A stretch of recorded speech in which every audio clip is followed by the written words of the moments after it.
Ad Libitum, Chapter 3. Dare, Change. Paulo found himself hightailing it through Roseville just after 1:15 in the afternoon. He cursed himself repeatedly. He had forgotten where Sue lived. He couldn't remember the last time he went there, or if he had ever. Hold on, he never forgot. He never knew in the first place. Oh God, was that how things were? He hadn't particularly noticed before. They had been friends, kind of friends for a while, he guessed. Or were they just colleagues? You know, he was never sure. Was there ever a time the gang were all at her house? Individually they might have. Not all the rehearsals for Sue's play took place at the school. What about Mike? Surely a study group at some time. Daisy? Maybe the same reason? David? Unlikely. He was smitten at the realization he had never actually been to her house. He was never invited. He was already in deep trouble that afternoon, enough as it was. It was only right after lunch when he remembered about his study session with Sue and spent an additional 15 minutes deliberating if he even really wanted to go. When he worked up the courage, only by remembering he wanted to succeed this year, he then realized he didn't even know where she lived. He didn't even know her number. What a way to start the weekend. He had to take a trip to the cinema just to find Amaya to find out where Sue lived, and even then, without a map, he turned left and entered the property Amaya described faster than he'd ever run before. He had an idea. As his foot came to rest on the doormat, he curled his only free hand and brought it up to the door. He expected to bounce off it, both knocking and stopping himself from his sprint. Instead, the door swung open, and a person moved into his way from behind it. The figure he assumed was Sue tried to yell something at him, but he didn't take notice. Stopping himself suddenly became more important, but he couldn't.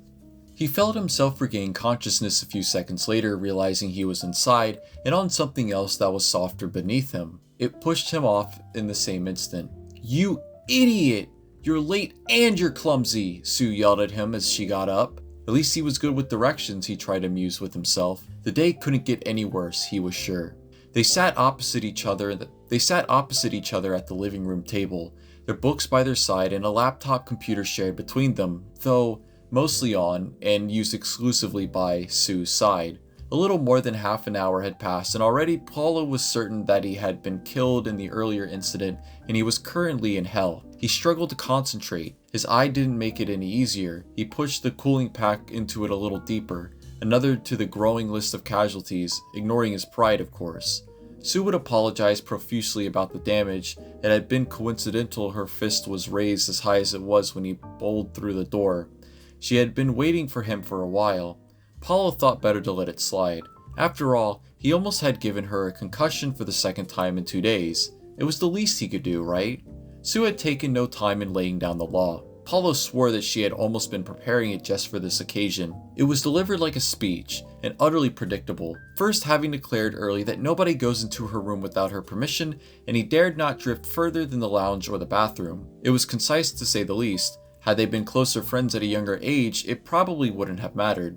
He had been in Daisy's room after all on some occasions. Then again, he supposed she at least considered him a close friend to allow that. Sue didn't, he figured. He couldn't lie. He had begun to imagine what kind of nerdy shit Sue had strewn about her room.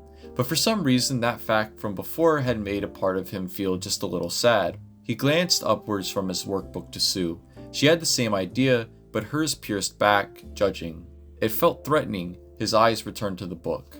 An hour would pass, but there hadn't been much progress. Things started getting worse when Sue had said something smarmy about Paulo's level of knowledge when Paulo's worst habit met hers. "You're not very good at teaching," he told her. Sue stared back at him astonished. "Excuse me? We've been on the same chapter for ages. This is not making any more sense. I'm pretty sure Daisy could explain this better," he quipped. "Daisy is probably used to someone who doesn't try." She got up from her seat. "You're infuriating. Teach yourself for a bit. I'm going to the bathroom." Fuck, Paulo thought out loud. Why was he even here? Why wasn't he at Daisy's? What did he hope to gain from the lion's den? He couldn't remember. He blocked it out inside, pushed it into the deep recesses of his mind. He ignored it. He looked forward to his worksheet.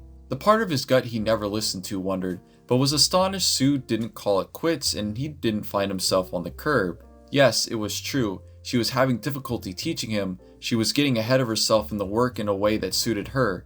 He was behind, far behind. Daisy would have noticed him struggling immediately, but Sue wasn't too inclined to feel it asked for leniency. To make the whole situation worse, Paulo's own pride wouldn't let him admit any of this, particularly to her. He felt a wave of guilt for the earlier confrontation. This would happen often.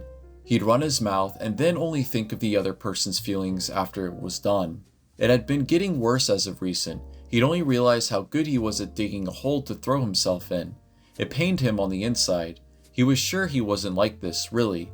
Sue was really doing her best, and she was taking time out of her own schedule to help him, but an element that was making this better for both was missing. He struggled to determine what that missing that exactly was. He stared at the workbook trying to ignore the creeping guilt. It perplexed him. He gave up immediately and threw his head back to look at the ceiling from the seat.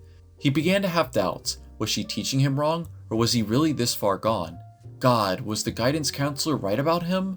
Was it just better for him to go back to Jasmine and repeat the grade? He felt angry and embarrassed at the idea. That was not going to happen. He dropped his pen and instead reached out towards the laptop and slid it towards himself. He had a thought. If he could look up how to do this equation quickly in a better way than the way Sue had explained it, he might not even need to go all the way back to the start. He hoped it wasn't locked. Thankfully, it wasn't. But he was shocked. As the screen lit up, the answer was already in front of him. He read it over. He couldn't believe it. It was exactly as how Sue tried to describe it to him moments ago. He sat back. He still didn't get it. He tried something else. Something a little more deliberate. Ah, that looked better. Oh, that was the solution the whole time? He did the workings and wrote them and the answer down in his book. He felt better. Was that all there was to it? That was easy, come to think of it. Why did he need Sue in the first place? The flashing graphic near the top of the screen was starting to get on his nerves. Did it ever stop flashing? He clicked on it. He froze. He clicked on it again and watched as the window hid off screen. He thought for a moment. Was that something I needed to see? His conscience was drowned out by his curiosity. He pored over the chat.